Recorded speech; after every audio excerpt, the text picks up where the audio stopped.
Well, it looks like it's storing it here. We need to get somewhere. Ah, this place looks pretty safe. Let's go here. Huh? I don't know. Seems safe. Let's step on inside. Yeah, nothing wrong here. Ah!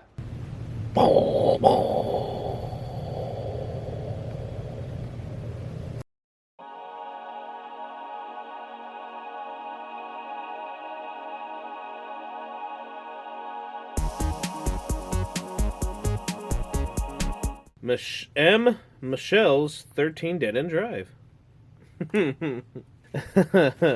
Another beloved classic vintage game with a cool story, as it says, the story, the inside story, and who everyone is. Aunt Agatha has passed away without any surviving relatives, so now her fortune is up for grabs. Her 12 friends and employees are all anxiously awaiting the reading of her will. But it says only one will inherit her fabulous wealth. She has left her estate to her most favorite person, or cat. The one whose portrait is shown hanging on the wall. Will it be you? It's hard to stay alive at 13 Dead End Drive. The mansion is filled with traps for the unwary. A toppling statue, a shaky chandelier, and more. You may have to spring some of these traps to knock off your opponent to win the game. To meet all 12 Aunt Agatha's favorites, read the character history on the cardboard platform, then carefully punch it out and store inside the box. Discard waste.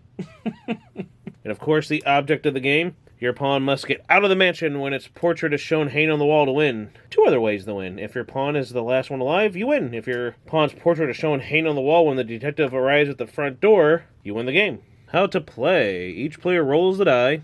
So, you know the classic game. Roll the die, the player with the highest roll goes first. Play continues to the left. You first gotta remove good old Aunt Agatha's portrait card from the frame and place it face down on the game board's large sofa. The card that is shown underneath Aunt Agatha, is the current favorite to inherit. That pawn must try to get out the front door without being knocked off, if you know what I mean. To win, a pawn gets knocked off, if you know what I mean, when it gets caught in a trap. Remember, throughout the game, the portraits will change many times. You must time your escape from the mansion exactly to the appearance of your pawn's portrait in the frame. During your turns, you roll both dice and move 2 different pawns, 1 for each die. Each pawn must always move the full count of a die. If you roll 4 or 6, one goes 4, the other 6. You may move any pawns on the game board, not just your own. Keep the pawns you own secret so you can escape more easily.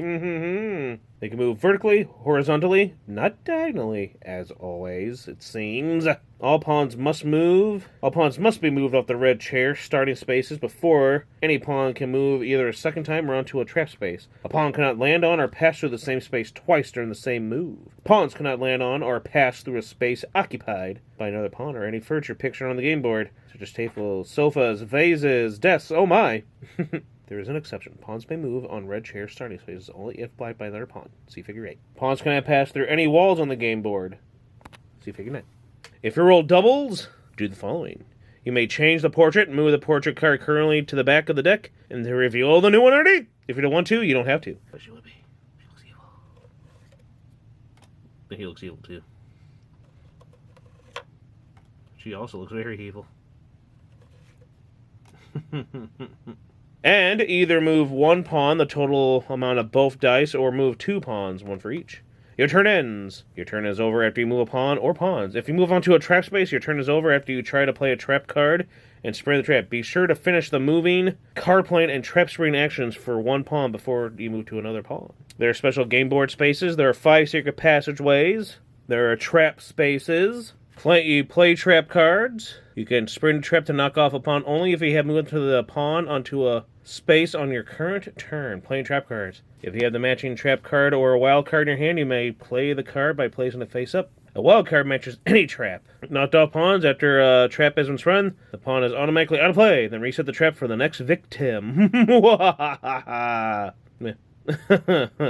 If a player loses his or her last character card, that player is out of the game and must discard all trap cards in his or her hand. Except in a 2-player game. If you draw a detective card instead of a trap card or a wild, place the detective card in the discard pile and move the detective 1 space towards the front door of the mansion. Then draw another card from the trap card pile. Note, if the detective pawn reaches the game over space, the game ends immediately. Immediately. Da-da. No other card play is allowed. If you run out of cards in the trap card pile, shuffle the discard pile. I have a few questions. I don't know nothing. Oh, sorry. My bad. Oh, one more thing. The number of character cards per player. 4 players, you hold 3. 3, you hold 4. 2, 4, plus 2 secret character cards each. Asterisk. A good thing to do is bluffing, of course. You can always, always don't want to let people know who you have and who you are and all that rot. Winning! Your pawn must leave the mansion and land on the game over space when the portrait is shown hanging on the wall. You don't need to land on the space by exact count. As I said earlier, remember, and there's 2 other ways again. Your one is the last one to survive. Or if the detective pawn reaches the game over space, then a player whose portrait on the wall wins. There's a 2-player variant. You see, cards must be kept face down during the entire game. No peeking by anyone. Putting it all away sounds like a boring part on this. But that's basically the game. And that's the Team Dead End Drive. Holy crap, it's the detective. I knew it.